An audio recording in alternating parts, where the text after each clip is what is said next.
Hello students, class 11 quantum numbers, quantum संख्याएं पढ़ाई गई थी कल आपको।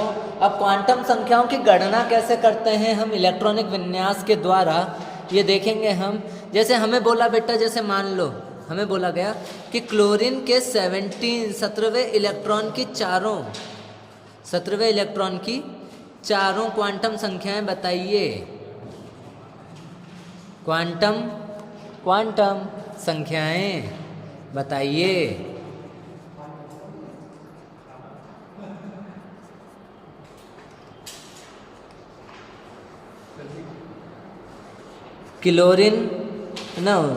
Calculate the quantum numbers of 17th electron of chlorine. इस टाइप के क्वेश्चन आए हैं तो आप क्या करोगे? घबराइएगा नहीं, हम बैठे हैं, मतलब हम तो हैं ही, आपको खुद करने पड़ेंगे, लेकिन घबराना बिल्कुल नहीं है, आपको क्वेश्चन करना है। तो what is the atomic number of chlorine? Sir 17 होता है सर।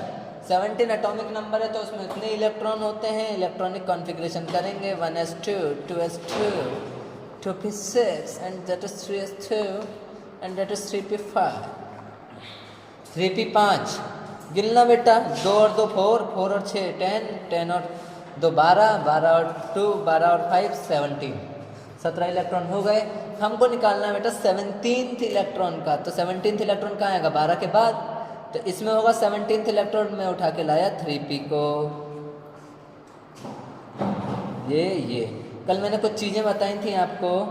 n जो होता है नंबर ऑफ शेल होता है, तो n जो बेटा, ये इसको n बोलते हैं। ये क्या है? n की वैल्यू क्या हो गई? 3। बेटा l भी बताया था आपको, l की वैल्यू होती है 0 1 2 और 3 अकॉर्डिंग टू सब शेल। अगर सब शेल कौन सा है ये देख लो।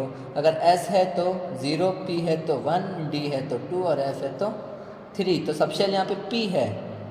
क्या है? p। सब शेल कौन सा है बेटा? यहाँ पे p है। p के लिए l की वैल्यू क्या हो गई? 1। उसके बाद देखो भाई, इलेक्ट्रॉन भरो, देखो 1 2 3 13 14 15 16 और 17th इलेक्ट्रॉन ये रहा, इस पे मार्क कर लिया मैंने। अब मैंने आपको मैग्नेटिक क्वांटम नंबर में भी बताया था, जो L की वैल्यू होती है उसको लिख देते हैं -L 0 और +L। तो -1 0 और +m, और m की वैल्यू क्या हो जाएगी बेटा? कहाँ इलेक्ट्रॉन? इसमें, इसके नीचे क्या लिखा है? 0, तो इसकी वैल्यू हो गई 0। और बेटा अगर इलेक्ट्रॉन सीधा होता है तो +1/2, और उल्टा है इलेक्ट्रॉन, दक्षिण आवर्त है, एंटी क्लॉकवाइज है, तो इसकी वैल्यू हो जाती है बेटा -1/2। तो बेटा चारों क्वांटम नंबर मिल गए। थर्ड शेल के p सब शेल में है, p सब शेल के बीच वाले ऑर्बिटल में है, और उल्टा है। चारों चीज़ बता दी। तो इसी को बोलते हैं बेटा number of group of quantum numbers. जैसे आपको बोला कि मुझे बताओ जी हीलियम के दोनों इलेक्ट्रॉनों के quantum numbers. Quantum number of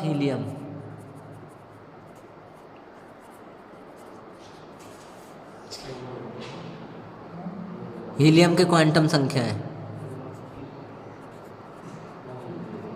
फिर से करेंगे, देखो ध्यान से करेंगे, ऐसे घबराना नहीं है अपने को, बिल्कुल नहीं घबराना। हीलियम का एटॉमिक नंबर 2 1s2, दोनों इलेक्ट्रॉन की निकाल देंगे। 1s में है दोनों, ये लो जी 1s, ये पहला इलेक्ट्रॉन और ये दूसरा इलेक्ट्रॉन।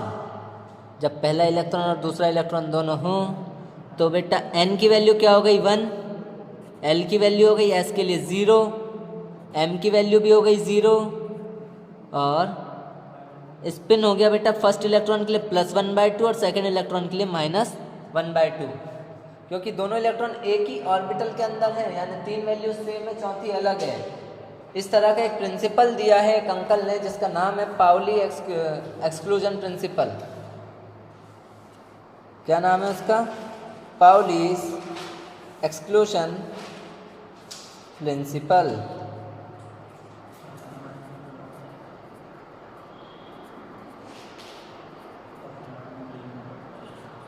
पाउली का अपवर्जन नियम या सिद्धांत। पाउली अंकल ने कहा था किन्हीं भी एक परमाणु के 2 इलेक्ट्रॉनों की चारों क्वांटम संख्याएं कभी भी समान नहीं हो सकती। What did Pauli uncle said? Pauli uncle said that no 2 electrons have all the quantum numbers same. किन्हीं भी एक एटम के 2 इलेक्ट्रॉन्स की चारों क्वांटम नंबर कभी भी सेम नहीं हो सकते। ज़्यादा से ज़्यादा 3 एक जैसे हो सकते हैं, चौथा अलग ही होगा।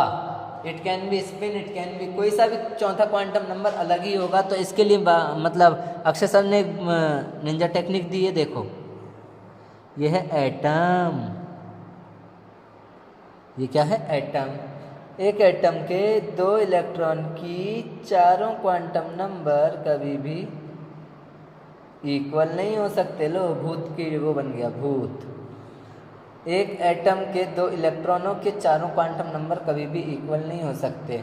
इसके लिए एग्जांपल ले लेते हैं। अभी देख लो, एक 3 सेम है, चौथा अलग है। दूसरा एग्जांपल आपको चाहिए, लो मैं दूंगा बेटा, मैं बैठा हूँ ना। नाइट्रोजन 7, इसका 5th 6th और 7th तीनों इलेक्ट्रॉन की निकालेंगे। 1s2 2s2 और 2p3। 2p3 में 5th 6th और 7th इलेक्ट्रॉन लो बेटा।